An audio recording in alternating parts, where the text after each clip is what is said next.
Boris Becker, here we are in Abu Dhabi at the Laureus Sport Awards, and I'm sure I saw you at Chelsea just last week, am I right? That's correct. Unfortunately, they lost 4-2 against Man City. Big Chelsea fan then. How did that happen? Well, big Chelsea fan. I'm friends with Michael Ballack. So I saw him in the morning. He said, actually the night before, you want to come to the game? I said, great, Man City. I brought my boys with me, and so it was all good, 1-0, and all of a sudden Tevez reappeared from his Argentinian trip, and then he scored the equalizer, and then the second half was just a nightmare for Chelsea. You're going to go to South Africa for the World Cup, I bet you are. I wish, but I'm doing the TV commentary for Wimbledon at the same time for the BBC. So it's right in the middle. If Germany or if they reach the semi-final, final, which is the week after, then I keep it in mind. But for the moment, I'm not going. What do you mean if? Don't Germany always reach the semi-final? Normally beating England on penalties along the way. Well, we have a good team, and the expectations are high, and it's never going to be pretty how we play, but somehow we win 1-0 or we win the penalties. But it's still early days, and they still have to qualify from the qualifying group. Now, Boris, I'm going to embarrass you now, okay? You, I think, are probably Britain's favourite German. How has that happened? I don't think the list was very long for me to win that prize. You can only beat who's in the list, you know. Okay. Well, I don't know. I mean, I really like to be in London. I have a place there now. Wimbledon means a great deal to me. It's where my career has started, and I would never forget that. And I think this respect shows when I speak on TV and when I do the commentary. So it's a good place for me to live. And we better talk a little bit of tennis, because that's what you did pretty well. Does it? I mean, it's unbelievable. It was 25 years, Boris, since you emerged on the scene and did what you did at the age of 17. Does it seem like 25 years? Does it seem like 5 minutes?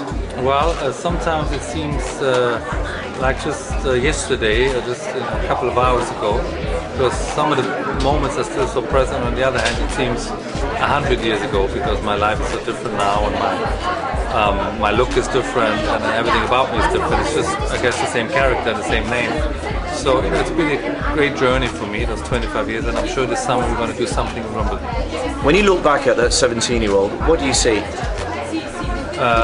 Some crazy kid from Germany refusing to lose. I had 5 setters, I had 4 setters, I had an ankle sprain, but something made me not give up and continue, with the serve and the returns.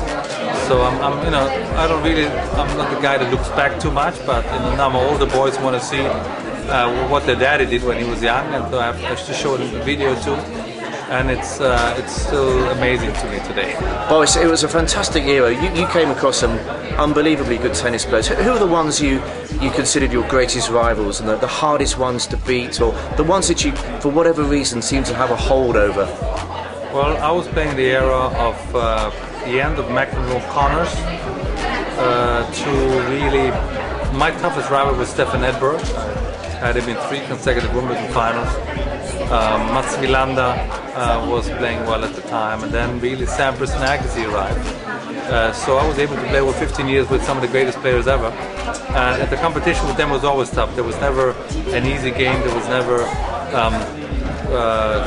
something sure about the next match. But that was the fun of it now, there was a competition.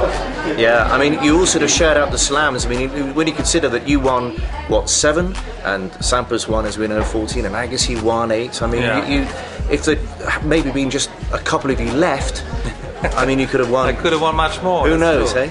Well, that's the one argument that some of my guys have about the generation we played in to the ones today. It's, Federer is the greatest, and then Nadal is coming really after with I think 4 Grand Slam or 5, but then really there isn't anybody with 2.